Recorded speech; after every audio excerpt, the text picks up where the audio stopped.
Allison Zimmerman is in the house. Good morning.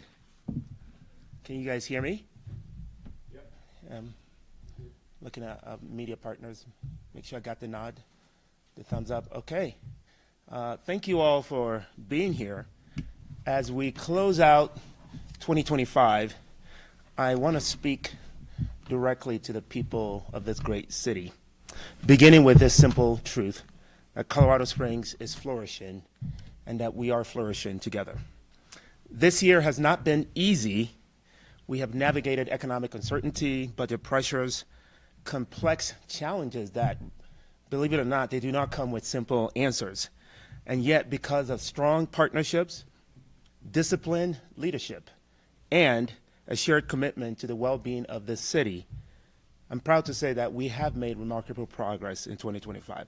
You see, in 2025, we didn't just talk about strategic doing priorities, we delivered on them. So today, I want to highlight 10 accomplishments, 10 milestones that reflect real outcomes for the real people of Colorado Springs. So think of this as Colorado Springs Countdown, the top 10 wins of 2025. Okay, number 10, we made major strides in mental health. Suicide rates dropped 18% across El Paso County and an extraordinary 60% among young people. This reflects the power of connection, prevention, and community-driven support. It shows what is possible when we choose to care for one another. Number 9, we expanded compassionate homeless support. So we recently raised $860,000 to expand winter shelter capacity and launched a pilot with Mountain Metro Transit to provide free rides to warming spaces during extreme cold. This is what it looks like when a city decides that no one should be left out in the cold. Number 8, we expanded attainable housing options. I am talking about 1,700 homes serving families and seniors, and young people are open or underway. These attainable homes, they strengthen affordability and give our residents a chance to put down roots, build stability, and strengthen connection to the community. Number 7, we strengthen our local economy. Just in the last week, Swire Coca-Cola announced a $470 million investment to build a new state-of-the-art manufacturing facility at Peak Innovation Park. This project is expected to bring 170 good-paying jobs and support more than 1,000 construction jobs, solidifying Colorado Springs as a leader in advanced manufacturing.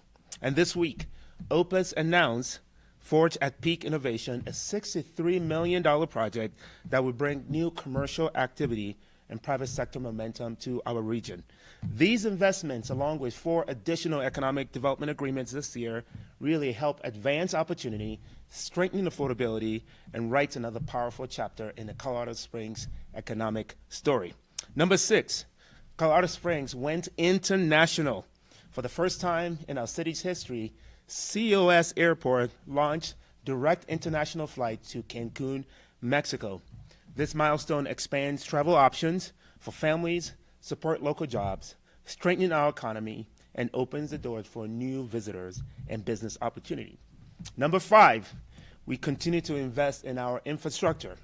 Across the city, we repaved 107 lane miles and repaired more than 74,000 potholes, creating smoother, safer routes that connect people to work, to school, to parks, and businesses. And beyond the routine maintenance, we delivered on major infrastructure projects, most notably circuit bridges, along with social infrastructure like the new Colorado Springs Senior Center, reflecting our city's deep commitment to our growing senior population. Number 4, we implemented technology to accelerate our safety efforts. In addition to our real-time crime center and our drone as a first responder program, this year, speed safety cameras are coming online to support our existing red light enforcement programs. Technology tools designed to protect our neighborhoods, school zone, and critical corridors where safety matters the most. Number 3, decreases in crime, which means safer streets and safer neighborhoods. In 2025, our public safety strategies delivered measurable results. If you remember, this year was a year of data. Overall traffic enforcement increased by 28%.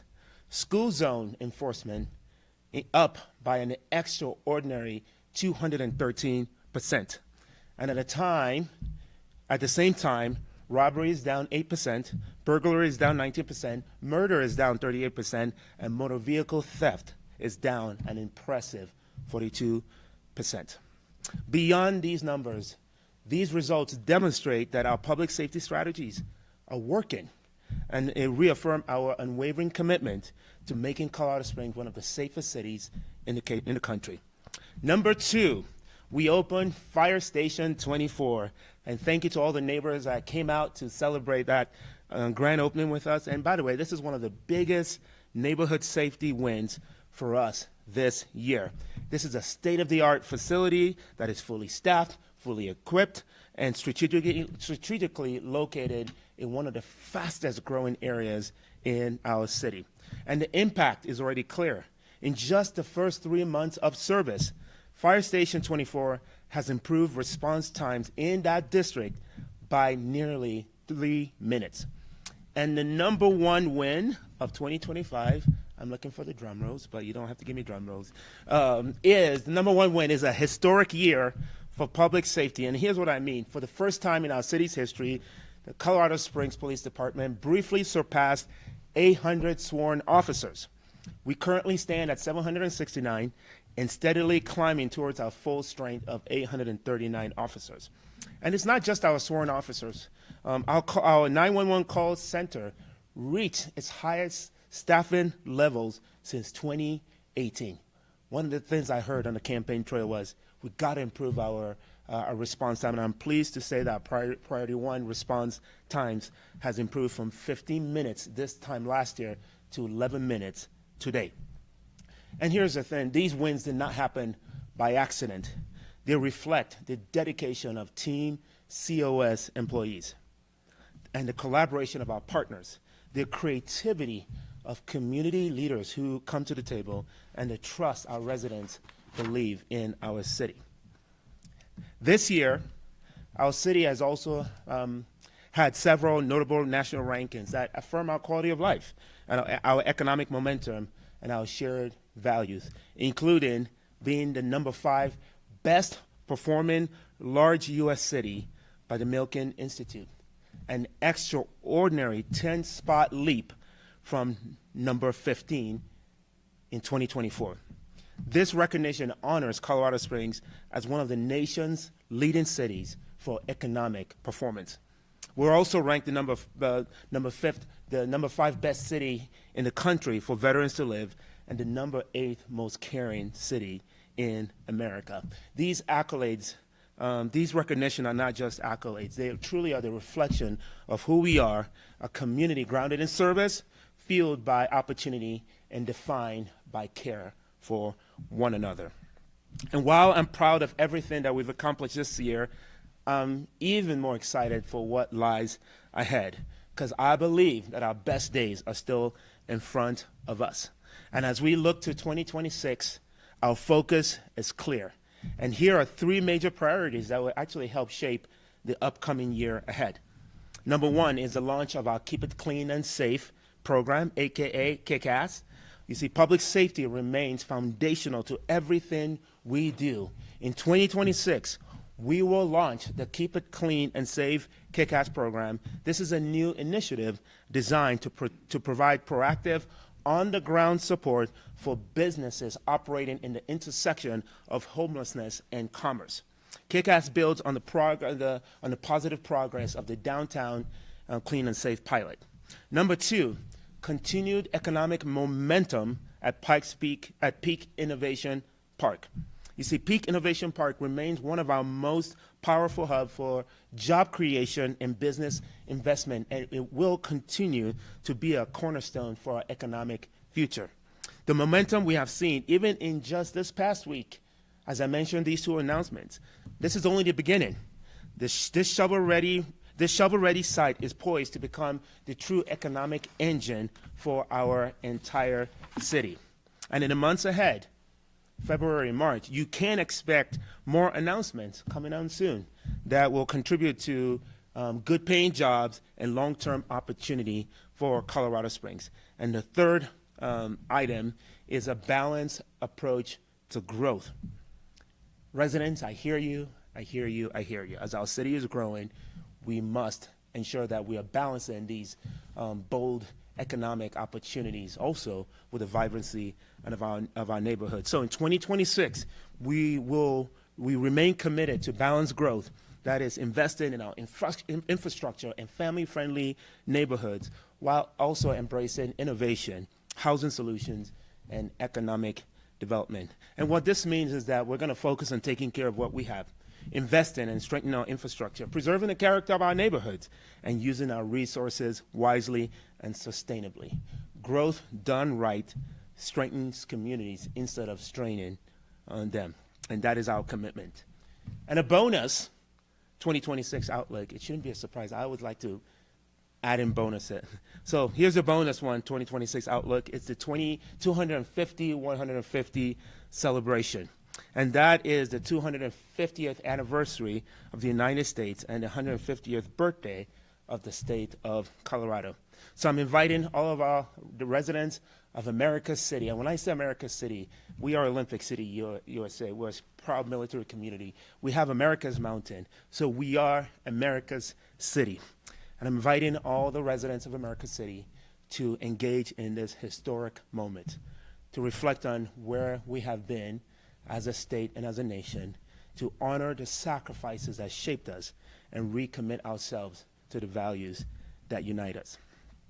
This morning, in the spirit of that reflection, I actually had the honor of speaking at a naturalization ceremony where 29 new Americans took the oath of citizenship. As a naturalized citizen myself, this moment was deeply personal.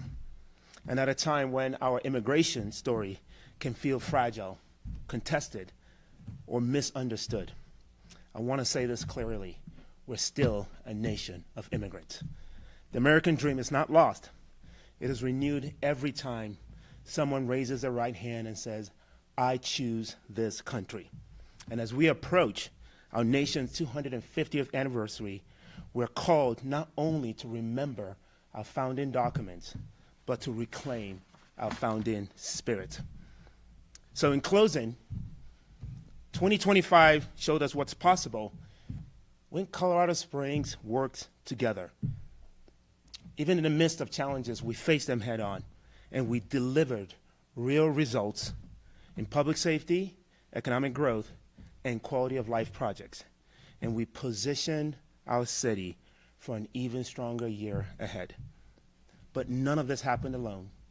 City employees, nonprofit leaders, businesses and business leaders, military partners, and residents across this great city made this progress possible. I remain deeply confident that our best days are still ahead. Thank you to everyone who continues to believe in the city and in one another. Happy holidays, Merry Christmas, and Happy New Year. And here's to a safer, stronger, and more vibrant Colorado Springs in 2026. Onward and upward. At this time, I would like to open it up to the media partners for your questions. So, Allison. You certainly touted a lot of economic vitality measures and attracting businesses to the city. One of the big stories this past year was this anticipated budget shortfall. Are the businesses you're attracting here going to make up for the budget issues that the city is facing or has faced in the last year? That's a great question. The question is around the economic progress and if that's going to have any impact on our budget shortfalls. Our budget shortfalls are controlled, are affected by macroeconomic factors and indication. Consumer sentiment is low, historically low. I'm hearing some report that it's as low since the 40s, and that's just the appetite of residents and consumers to spend money. So as the feds do their thing, we're doing our thing locally. And when it comes to trying to increase the city's budget and also improve with affordability, we're going after projects that really do both of those things. They provide good paying jobs for residents to be able to live in this city And as these projects come online, and as imagine Swire Coca-Cola starts to spend that $476 million in this city to get that up and running, this city definitely benefits from it. So we are looking forward to the impact of many of these wins from last year and this year to see how they will potentially impact 2026, 2027, and beyond. President last night was touting, saying that the economy is the best it's been. Do you agree with his assessment of the economy, especially as we've been seeing our own budget issues? No, that's a great question, and that really is a chatter that has happened in the court of public opinion. Some will say that we're still yet to see the impact of tariffs in the near future and how that benefits our economy. Others will say the tariffs are hurting their businesses, and small businesses are the most impacted by these tariffs decisions. I can't speak to any of that, but what I can speak to is that what we're doing in Colorado Springs and the work that I have been elected to do, and to ensure that we are strengthening affordability, ensuring that we have more economic opportunities. Because here's the thing, as the state of Colorado becomes more expensive to live in, we have to make sure we're bringing down the cost as housing as much as we can, and also providing more job opportunities so people can afford to live in this community. So there's a federal conversation, but there's also the local conversation and the things that I have that are at my control, or how I get to move the needle in this economic story. Some positions were eliminated as a result of the budget impacts. That is correct. Do you foresee those positions coming back? Eventually, I think our residents would probably agree. They would like to see government grow in the right way in the areas that are primarily around safety, our infrastructure, and taking care of our incredible natural assets. So we're going to grow the right way, and it's my intent that these positions that they're able to come back, but also the right positions.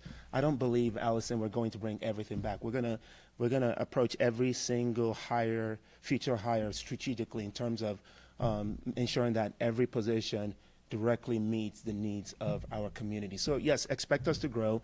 Expect us to grow in the right way in the areas that are most important to our residents, but also the areas that are directed by the city charter and the city code that says this is the job of a mayor and this is what you should be doing. Well, That will go. sorry.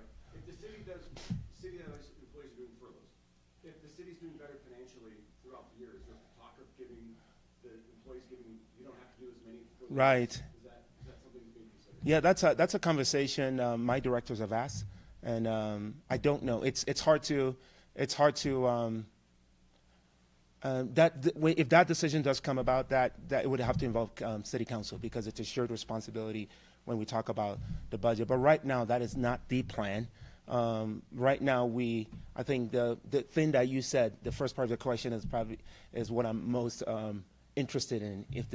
If the city does better, I want our economy to get better. I want people to start spending more money, and then I want us to do a lot better than we projected. That would be truly incredible. And then we can get to that if the city does better. Now, what do we do with these extra revenues that we weren't planned on? But I will tell you, beyond just furloughs and whether or not we choose to honor all 5 to 7 furloughs, if we do better, a lot of that money is going to be reinvested in the community, because that is why we exist as city government, is for the people, ensure that we are able to protect and ensure we're investing in those critical services that our residents need and want.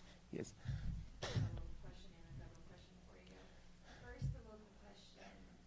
The city published a very long report on the housing shortage, Yes, saying that we could be short about 60,000 houses by 2035. that is correct. In that document, there's about 50 pages of different recommendations that the city could do to address that. Are there any of those recommendations specific that the city is planning on utilizing in the next year? Absolutely. That's the short of the answer.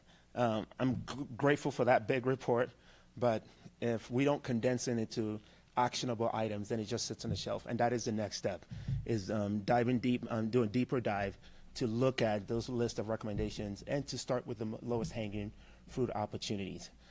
It's an outside consultant. That's what they do. They tell you everything. Now it's our job to take that information, digest it, and translate it into what we can do, especially around the low-hanging fruit opportunities. And that process was also, we said yes to it in part because of our partnership with the state and our ability to tap into Prop 123 funding and other funding mechanisms. The state will invest in communities who have a plan. And they say if you fail to plan, you plan to fail. And so that gives us a plan, but ultimately what you can expect is a more condensed, actionable items that we can execute in year 1, year 2, year 3, and beyond.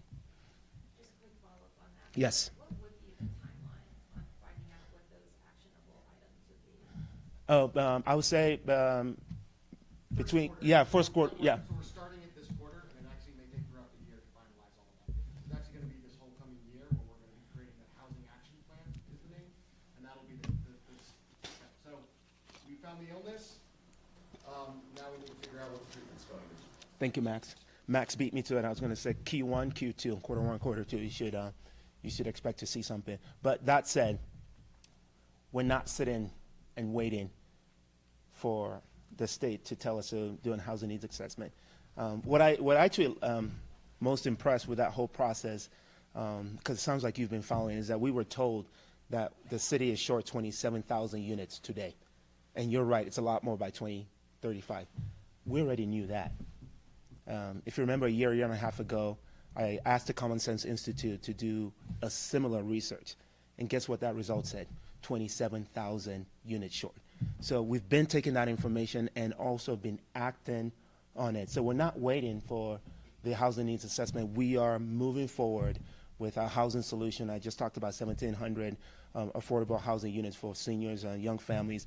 We're still going to keep pressing. And it's not public yet, but one of our local non-profit developers just received a sizable amount of money from the state, Prop 123, that we supported to help ensure that we can build more housing. So 2 things are going on right now simultaneously. We're moving a needle. There's more that we can do, for sure.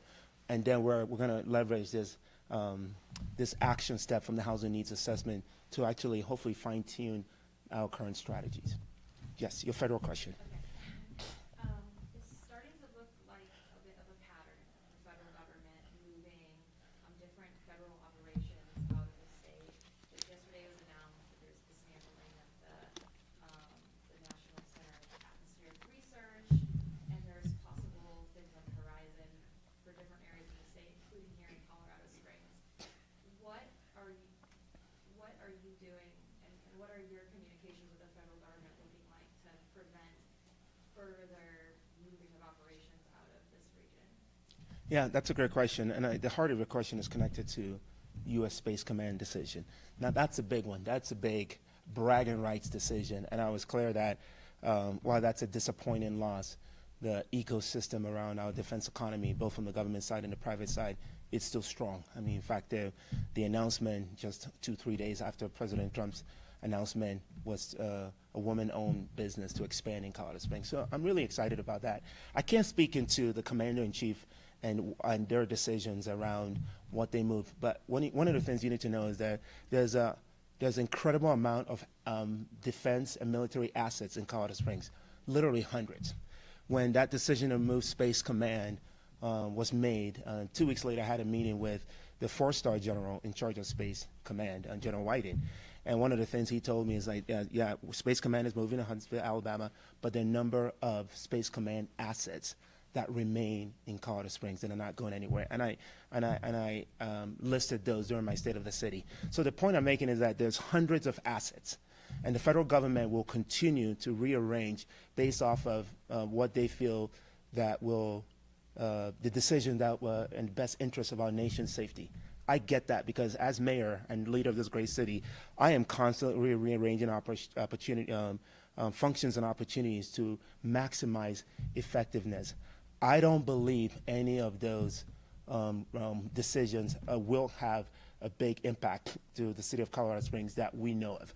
And if the one that you mentioned was big enough, many of the generals who I'm in regular monthly communication with, including General Ellis, we were having our conversation today. He's the head of Fort Carson. I'm usually one of the first to know. So that tells me that most recent decision is perhaps it's not as big in terms of the impact to our community. So, two things: Colorado Springs will continue to be a strong defense and military city, and two, the federal government will continue to make decisions around what they feel is in the best interest of our nation's safety. And I will ensure that we have a great relationship with the feds, but also working to ensure that Colorado Springs remains an incredible city for our military partners. That is something that we have control over. I may not be able to tell the president, don't move this, but what I can do is let's make it hard for the feds to make a decision to make any kind of moves away from this community, because we're still a top community for military, number 5 veteran city in the country, and that is the work that my team and I will continue to do.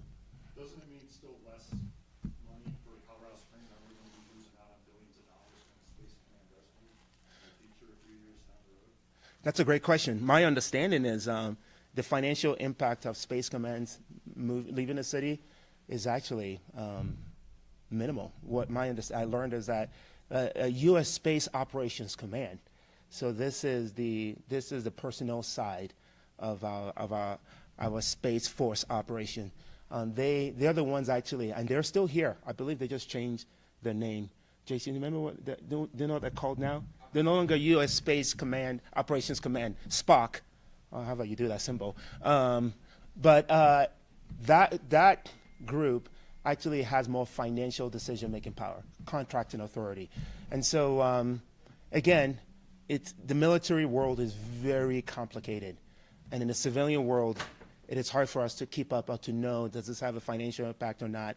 I mean, sometimes people still get Space Command and Space Force confused. I've even heard that Space Force is moving. Space Force is not moving. We have 2 Space Force bases. And so I don't know completely, but with Space Command particularly, my understanding is it doesn't have a big financial impact to our community. There's always some impact, but the question is whether or not it's going to have a big impact. Allison? So January legislative session is going to pick back up. Is there anything you're watching about the potential impact that it could have here in Colorado Springs? If so, what are those bills? Yeah, I mean, we're always watching. Unfortunately, we have way too many bills that are always being proposed, and it feels like our job is constantly fighting and pushing back. I have a monthly call with the governor and 2 other mayors, the mayor of Denver and the mayor of Aurora. We have this monthly call, and when we get into legislative session, we're typically talking about the bills that we believe will have the most impact on our communities. And that's what's great about those monthly calls, because you have a Republican mayor from Aurora, you have a Democrat mayor from Denver, and then you have an independent mayor. And typically, if the 3 of us are united on an issue, that the governor hears that as, okay, this is really important because it transcends politics. One of the things that I proposed in that meeting, and something that we're actively looking at, Allison, and we do this annual joint letter ahead of the kickoff of the legislative session, which I believe is January 15th this year. One of the focus that I proposed is around the retail crime theft, and whether I talked about the intersection of homelessness and commerce, and our small businesses that are struggling because of the crime activity that are connected with some of our unhoused residents. And so we're trying to push. I formed a bipartisan, I convened a bipartisan group from our state legislators to join me on a tour as we visited local businesses, and some of them are minority businesses, and to just understand the impact of not being able to hold repeat offenders accountable. And that's one of the things that we will be pushing for this time around. I don't know if we're going to get it, but like construction defect, we're going to keep working at it, because this impacts real people, real families, and selfishly it impacts the city, because if businesses are not flourishing, the city doesn't have the revenues to take care of its residents. So we will be not only paying attention to the bills, believe me, there'll probably be many, I don't know what those are right now, that will potentially hurt our community, but we'll also be pushing for bills that will benefit and move us forward as a community. And as always, Allison, home rule authority is always at the top of the list. We are extra sensitive to laws that take our own authority to be able to make decisions that are in the best interest for Colorado Springs residents. So whatever those negative bills are, we're going to be fighting for home rule authority. Any other questions? This is more of just like a contextual Yes. conversation. I was talking with Bill Folsom about this yesterday. And one of the things Oh, he brought up Bill. was, it's been a pretty dry season for us at the end of the year. So snowplows haven't been used a ton. Right. We had like that little bit of snow a few weeks ago. What happens like with that money that's been budgeted for the season? Like, does it roll over to next year? Is it tapped into a reserve? That's a great question. What I don't know the answer to that, but what I can tell you is that we've never had a year where we say we got surplus amount of money that we don't use. There's always our budget is so limited. It's one of the reasons, Allison, we have these special tax initiatives like PPRTA for capital improvement project, 2C for potholes, and PSST for public safety, and TOPS for parks. Our budget is really small. $420 million doesn't get you a whole lot. I was actually in Salt Lake City before Thanksgiving at the National League of Cities conference, and I was meeting with the mayor of Salt Lake City, and they had just passed a budget. I said, how big is your budget for a city smaller than ours? About 350, $2.2 billion. Compare that to our own 420 and some change. And let me put it into perspective, with our special tax initiative, together we're still under $1 billion, about just over 900. So all that to say is if we don't have the same amount of snow like we did this time last year, I think it was between November 2024 and June 2025, we had record amounts of snow and rain, and that has really contributed to the potholes that you see in our community. But if we have excess money, we're just going to keep using it in other infrastructure projects and other priorities that we need. This is what we do in city government in a libertarian community. We're always making those decisions around rearranging what's the most effective and cost-effective decision. So I promise you there will not be any extra money. And the last thing I would say about that too is many of our special tax initiatives, what I love about this community, many of our special tax initiatives, the residents have expectation of me and our residents. So typically, for example, public safety sales tax, our residents are not saying take all of this, 100% of this money for public safety. They're saying that, but they're also saying 47.5 of that has to be matched from the general fund. So a lot of those special tax initiatives have strings attached. So let's just say for an infrastructure measure, and let's say we have more money in the infrastructure budget and the expectation is 40%, we will fulfill that 40%, but guess what? Now we get to go to 45%. Our goal is not just to make the minimum, but to go over and above in our own investment. And that's what we've done with public safety sales tax. We're above that 47% match from general funds. We are over 50% right now. So at the end of the day, any extra money will be reinvested in our city's flourishing. Great question, by the way. Any other thing? Anybody else? Thank you all. Thank you.